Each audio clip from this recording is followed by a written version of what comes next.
Au Togo, le championnat féminin va démarrer le 19 mars. On va parler également de la Ligue des champions. Le Paris Saint-Germain peut-il garder Mbappé après la débâcle de Madrid en Angleterre? La vente de Chelsea suspendue en raison des sanctions contre Abramovich. Notre invité, vous le connaissez, est Henri Akodo. Il est journaliste sportif. Henri, bonjour. C'est toujours un plaisir de vous avoir sur ce plateau. Bonjour Michel, le plaisir il est partagé.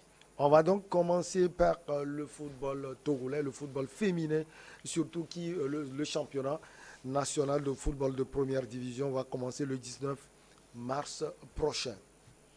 Effectivement, ce championnat-là qui était prévu pour démarrer ce week-end justement, mais la Fédération togolaise de football a jugé bon de pouvoir reporter l'échéance, puisque bien évidemment il y a quelques aspects à pouvoir améliorer au niveau de l'organisation.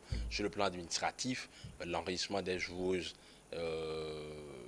a eu quelques soucis, notamment la non-maîtrise de l'outil FIFA Connect. FIFA Connect qui est l'outil à travers lequel on puisse enregistrer les joueuses pour pouvoir véritablement donner une certaine fluidité à l'identité de ces joueuses-là qui vont évoluer dans le championnat. Ça protège bien évidemment les joueuses, mais également les clubs pour ne pas avoir des problèmes au niveau de la commission de discipline avec des recours à ne point finir de ces différents clubs là. La Fédération togolaise de football a jugé bon de donner encore du temps à ces différents clubs d'être au point sur le plan administratif avant le démarrage des échauffourées le 19 mars prochain.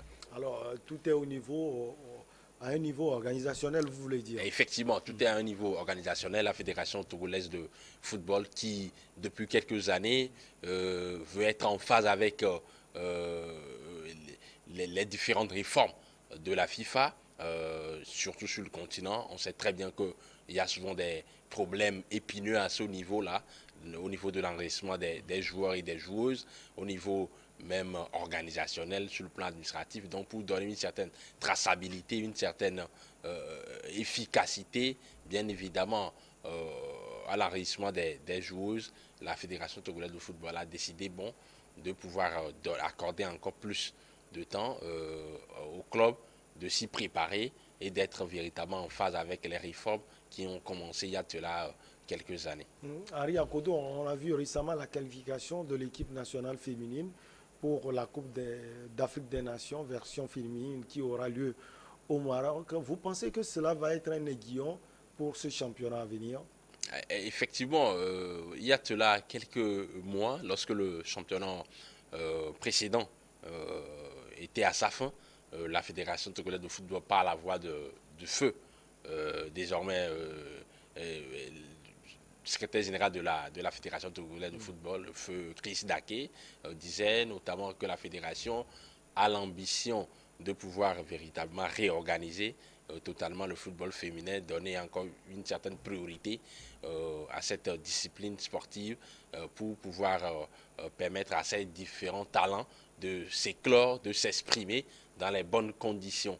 Et donc, cette qualification historique des éperviers dames pour la CAN féminine Maroc 2022, cette CAN qui va être disputée en juillet prochain, est un ton qui est donné et ça rentre parfaitement dans la vision de ces responsables du comité exécutif de la Fédération de football de faire un peu du football féminin l'un des maillons forts de leur mandat à la tête de cette instance fuitière du football togolais. Mais le colonel Guy Kossiak, pour lui, il est très impliqué.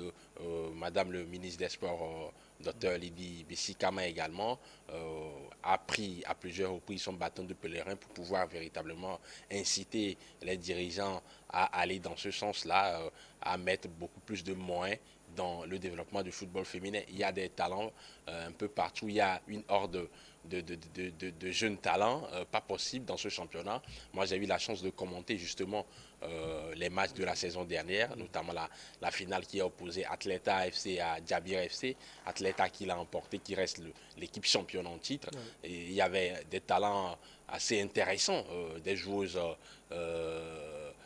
très exceptionnelles, très formidables en termes de valeur intrinsèque. Elles n'ont rien à envier aux autres joueuses des championnats de la sous-région. Vous avez Manouren Benjoukoulou qui était la meilleure buteuse justement, Oui. la joueuse d'Atleta, internationale togolaise également, Salou Fatima, Ren Gake.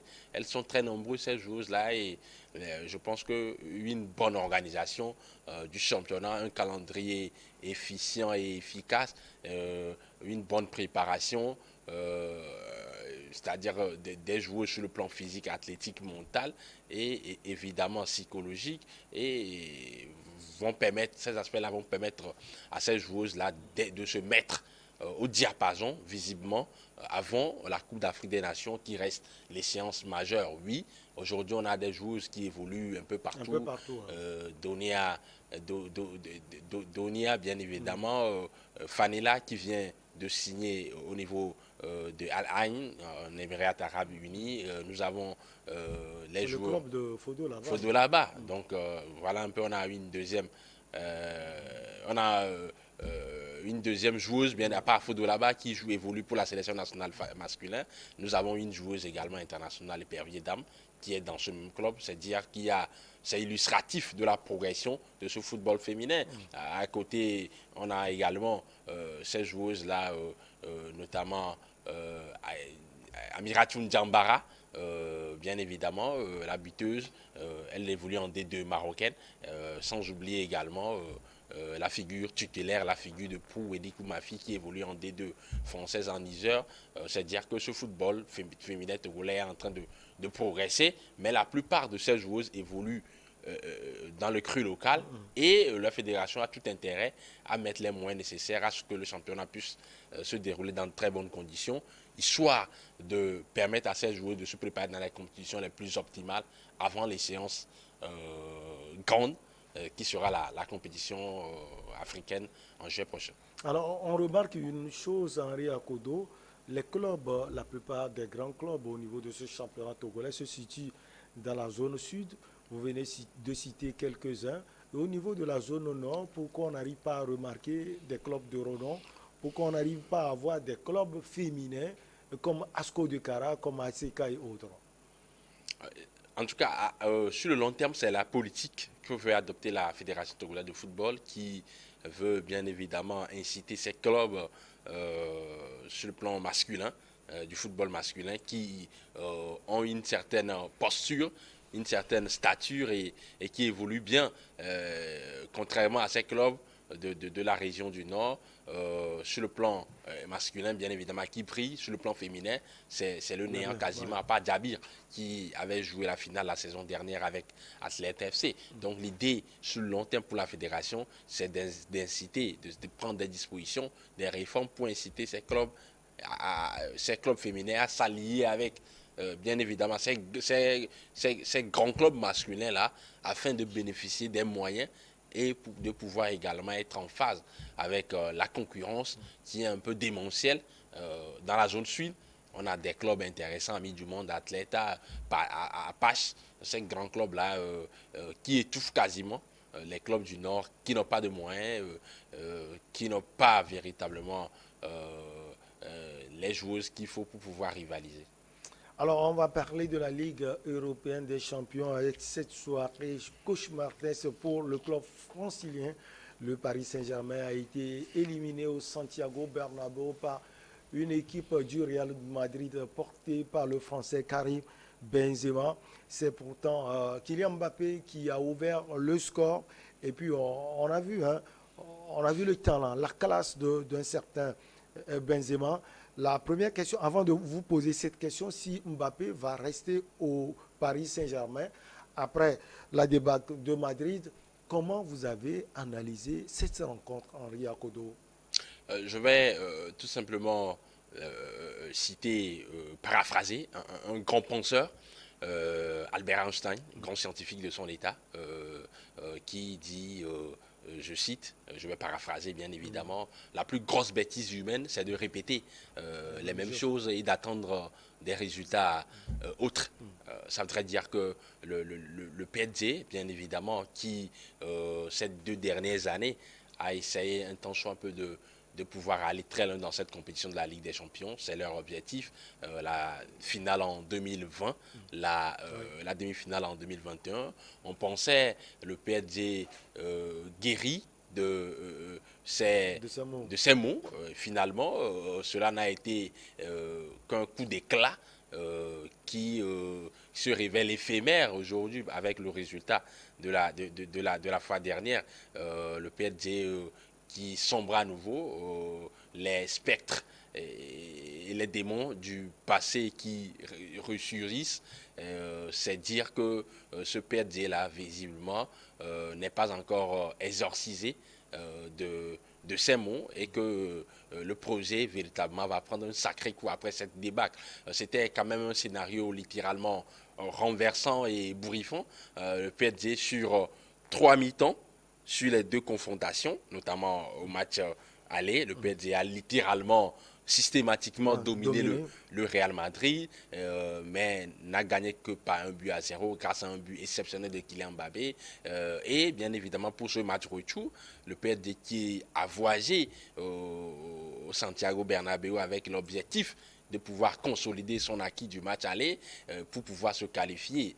Ils avaient bien entamé avec du jeu court dans les petits espaces. Ils étaient très bons dans l'utilisation du ballon, que ce soit sur les longues séquences de possession, mais également sur les séquences de transition rapide. La preuve, le but exceptionnel qu'a encore inscrit Kylian Mbappé. En 3 touches, les Parisiens se sont retrouvés dans les 7 mètres 50 du Real Madrid et sur un coup d'éclat, une fulgurance inexplicable, comme il le fait très souvent. Kylian Mbappé a encore envoyé ce ballon, la banderille dans les filets de Thibaut Courtois. Et donc là, à la mi-temps, 1-0 pour le PSG, le Real Madrid qui était amorphe, complètement à côté de la plaque.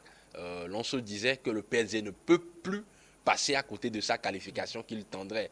Pourtant, les bras et cataclysme en seconde période, tout a changé.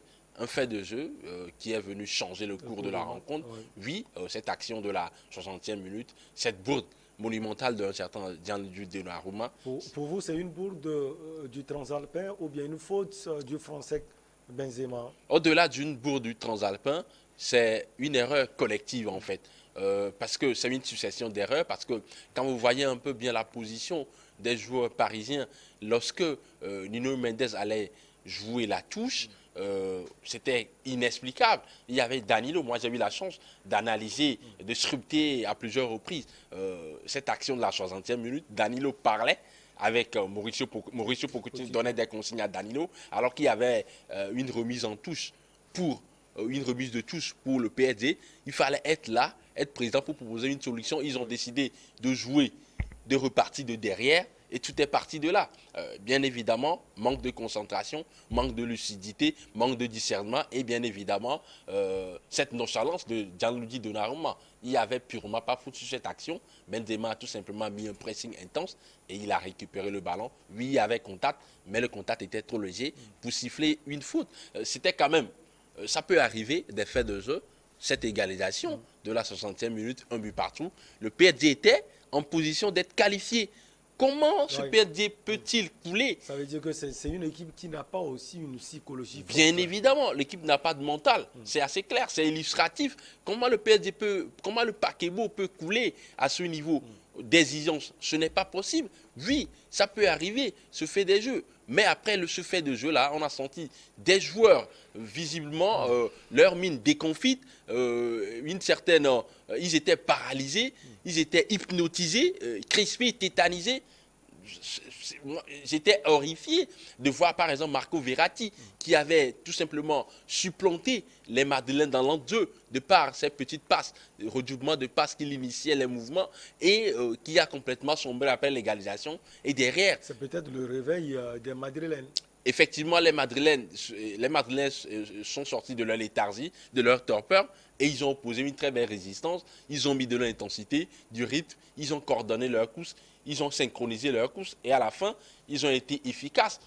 Karim Benzema, exceptionnel, 309e but avec le Real Madrid, faisant de lui le troisième meilleur buteur du club galactique, du club merengue, après, bien évidemment, Cristiano Ronaldo et Raúl Blanco González, c'est magnifique.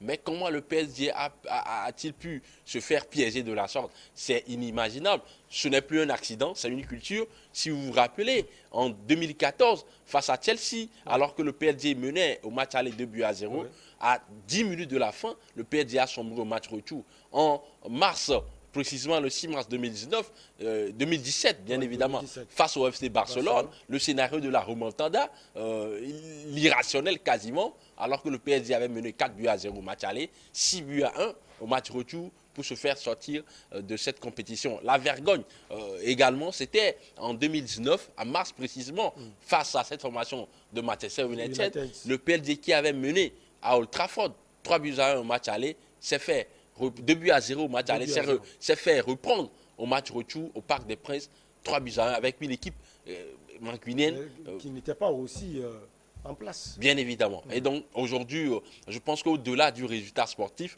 au-delà du résultat face au Real Madrid, c'est le projet qui tombe à l'eau, c'est l'échec sportif de tout le projet. Il va falloir faire une autopsie générale de ce qui n'a pas marché pour se remettre dans le sens de la marche. Et ce projet est porté par un jeune joueur, il est très jeune, c'est un Français, Kylian Mbappé. Est-ce qu'il va rester au Paris Saint-Germain après la débâcle de Madrid? On sait qu'une proposition lui a été faite financièrement. Ouais. S'il reste au Paris Saint-Germain, il sera assis confortablement. Mais l'avenir compte aussi gagner des titres. Ça fait partie de la vie, de la carrière d'un footballeur, d'un sportif. Est-ce que Kylian Mbappé, qui est aussi sollicité par le Real Madrid, va finalement choisir de partir, Henri Akodo? Kylian Mbappé, joueur exceptionnel, il démontre à chaque saison. Cette saison, il a encore progressé. Il est devenu beaucoup plus létal, beaucoup plus tueur dans le dernier geste. Pied droit, pied gauche, frappe croisée, pied ouvert, pied fermé. La panoplie de la frappe, les courses insensées. Il est inarrêtable quand il démarre, quand il accélère. La fusée Mbappé, c'est dire aujourd'hui qu'il suscite l'intérêt de tous les grands clubs européens, au-delà du PSG, au-delà du Real Madrid. Et donc, quand, par exemple, vous scrutez un peu l'histoire de ce petit gamin de Bondy, il n'a que 21 ans, vous comprendrez mieux que rien ne l'arrêtera dans sa volonté de pouvoir aller voir ailleurs que ce qu'il voit déjà avec le PSG. Il avait déjà affiché ses ambitions depuis tout petit, qu'il veut être l'un des meilleurs joueurs français de l'histoire.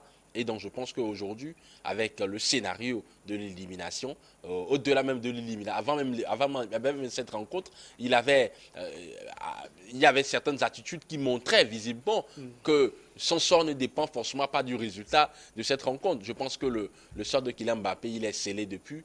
Il souhaite, il a l'envie, il a une certaine appétence, il a un certain amour avoué pour le Real Madrid. Et je ne pense pas que quelque chose pourra l'arrêter. La manne financière, elle est importante par rapport à ce qu'on lui propose pour sa prolongation. Il a déjà refusé de prolonger à 3 reprises. Aujourd'hui, ce sort-là, il est scellé. Et je pense qu'il va pouvoir rejoindre le Real Madrid. La preuve, après la rencontre de la fois dernière, il disait... Entre joueurs, on peut imaginer à peu près ce qu'il se disait. Effectivement, ce qui se disait entre les joueurs. Et bien évidemment, il a réagi après cette défaite. Je vous lis rapidement ce qu'il a déclaré. La Ligue des Champions était un grand objectif pour nous. Mais nous avons échoué. La saison n'est pas terminée et quoi qu'il arrive, nous resterons soudés et déterminés jusqu'au dernier match de la saison. Merci aux supporters qui nous soutiennent et qui ont fait le déplacement. Ici, c'est Paris, a-t-il écrit. Alors, quand vous lisez bien entre les lignes, il n'a pas parlé de l'objectif de la Ligue des Champions la saison prochaine pour le PSG. Oui. Sur les récentes éliminations du PSG en Ligue des Champions, à chaque fois, il dit on va se projeter sur l'année prochaine et tenter d'aller remporter le Graal final, le plus prestigieux trophée des clubs européens. Cette fois-ci, il ne le dit pas. Il part de la fin de saison. Ça voudrait dire qu'en juin prochain, Kylian Mbappé s'apprête à parapher un contrat monstre avec le Real Madrid, un club qu'il considère comme le plus grand au monde. Selon les indications des médias espagnols, on parle d'un contrat de 6 ans. Il va toucher une prime à la signature de 50 millions d'euros et une prime, un salaire annuel de 25 millions d'euros par an. C'est lourd.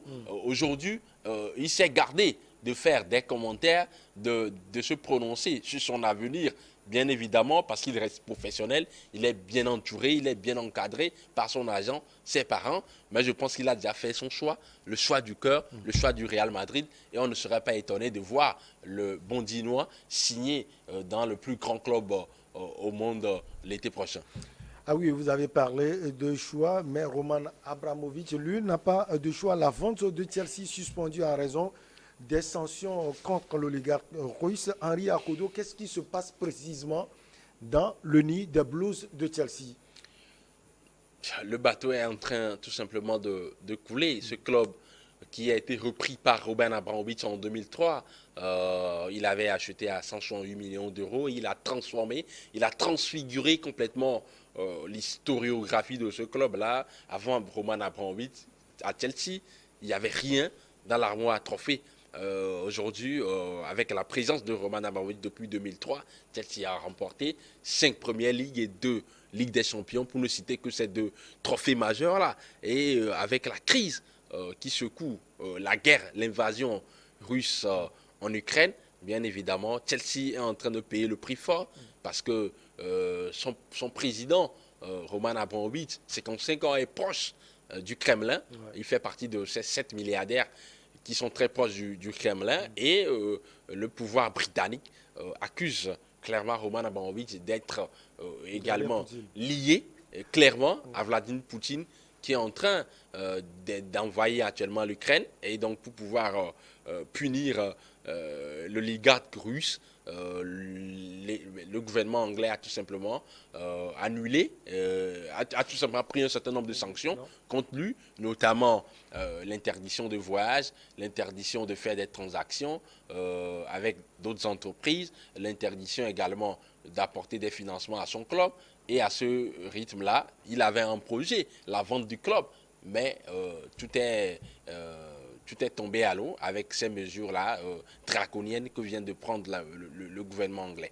Alors, le club lui-même, qu'est-ce qu'il va faire?